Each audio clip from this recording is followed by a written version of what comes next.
திருவண்ணாமலையில் திமுக வேட்பாளரை ஆதரித்து கொளுத்தும் முயலில் வாக்கு சேகரிப்பில் ஈடுபட்ட அமைச்சர் ஏவ வேலுவின் மகன் ஏவ கம்பன் தன்னுடன் பிரச்சாரத்திற்கு வந்த தொண்டர்களுக்கு தனது கையாலேயே கரும்பு ஜூஸ் போட்டுக் கொடுத்து உற்சாகப்படுத்தினார்.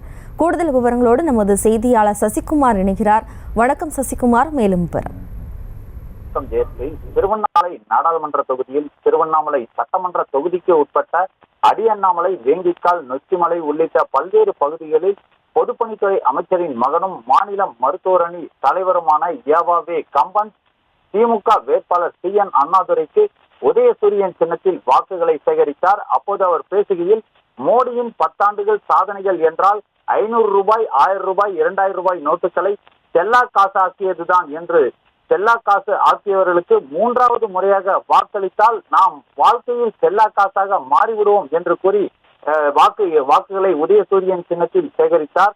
மேலும் 99 டிகிரி வெயிலுடைய தாக்கம் இருந்த நிலையில் வரக்கூடிய அந்த கட்சி தொண்டர்களுக்கு உற்சாகப்படுத்தும் வகையில் பொதுப்பணித்துறை அமைச்சரின் மகன் கம்பன் ஓட்டு கேட்கும் போது அங்கிருந்த கரும்பு ஜூஸ் கடை ஒன்றில் தன் கையால் கரும்பு ஜூஸை போட்டு கொடுத்து தொண்டர்களையும் பொதுமக்களையும் வாக்காளர்களையும் உற்சாகப்படுத்தினார்.